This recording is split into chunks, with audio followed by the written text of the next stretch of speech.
Bonjour, aujourd'hui je te parle d'une croyance limitante qui empêche la plupart des coachs sportifs d'avancer et d'augmenter leurs revenus au quotidien.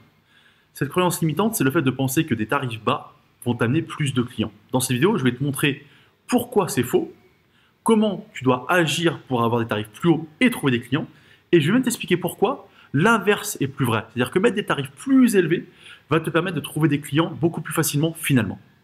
Bonjour, je m'appelle Anthony Chave, coach sportif, fondateur de Perform Coach Formation. J'accompagne les coachs à augmenter leurs revenus au quotidien, simplement en étant capable de trouver plus de clients et surtout à mieux vendre pour mieux vivre du coaching sportif. Aujourd'hui, je te parle d'une croyance que tu as toujours quand tu débutes. Tu te dis, je vais mettre des prix plus bas, ce qui fait que c'est moi qui vais attirer tous les clients. Et en fait, ce qui se passe, il y a deux choses. La première, c'est que tu te rendras compte, et je vais t'expliquer pourquoi, le prix, finalement, ne limite pas le fait de trouver des clients. Mais surtout, le fait d'avoir des tarifs très bas vont t'amener des clients qui ne sont pas toujours motivés et qui ne sont pas toujours sérieux parce que finalement, ils vont peu s'engager financièrement. En fait, la problématique principale, c'est que quelles que soient tes erreurs ou tes échecs, tu as tendance à mettre par facilité tout ça sur le dos de ton tarif. Par exemple, tu ne trouves pas de clients malgré une communication sur les réseaux. C'est parce que ton tarif est trop élevé. J'ai pas réussi à signer mes clients, j'ai fait des entretiens clients, ça a raté, ça n'a pas fonctionné. Et ils ont tous tiqué sur le tarif. C'est de la faute du tarif. Eh ben non. En fait, généralement, ce qui n'est pas bon, c'est en amont ta capacité à trouver des bons prospects. Parce que si tes prospects ne sont pas bons, effectivement, ils ne sont pas prêts à payer à certain prix. L'objectif pour toi, c'est d'augmenter ta valeur perçue en amont, finalement, des premiers contacts avec les clients, que ce soit sur le réseau réel ou les réseaux sociaux.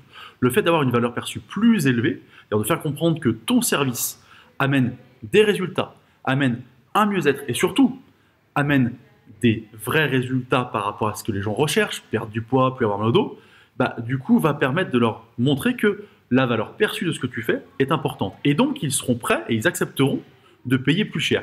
Et si tu arrives à mettre cette valeur perçue en avant, le prix ne sera plus jamais un frein. Ensuite, on va parler de la vente. Généralement, l'excuse de 90% des coachs, c'est j'ai pas réussi à signer, les gens trouvaient ça trop cher. Mais c'est toi qui projettes cette excuse-là. La plupart du temps, déjà, un, les gens ne te le diront pas. Et deux, s'ils trouvent trop cher, c'est par rapport à quoi? Il y a deux solutions. La première, c'est effectivement, ils n'ont pas les moyens de payer. Dans ce cas-là, je suis désolé, mais on est dans un métier qui effectivement s'adresse quand même à des gens qui ont certains moyens, donc il faut l'accepter.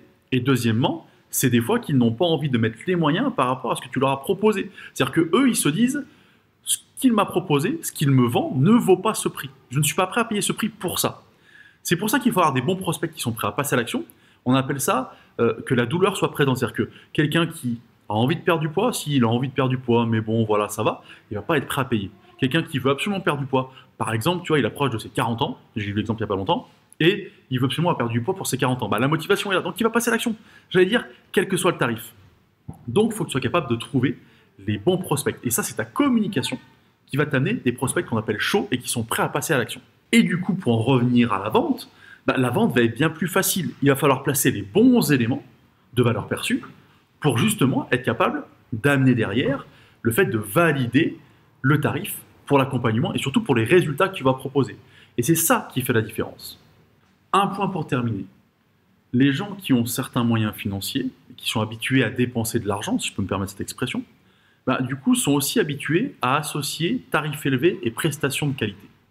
Donc les personnes que nous recherchons sont aussi habituées à ça et se disent indirectement, je sais que ça peut te paraître toi au départ peut-être un peu fou cette réflexion, mais c'est le cas, je te le promets, et c'est mon expérience qui te le dit, du coup, que ces gens-là vont se dire « Ah non, c'est pas cher, donc c'est pas bien ».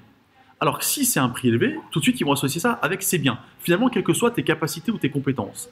Donc, un prix élevé peut aussi te permettre de valider des clients si les prospects au départ sont les bons.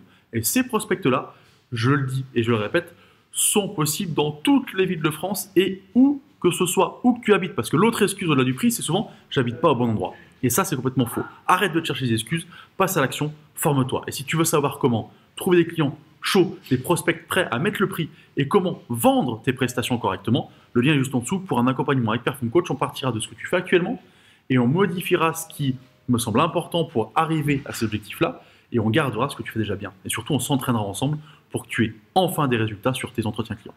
Moi, je te souhaite une bonne journée, je te dis à bientôt.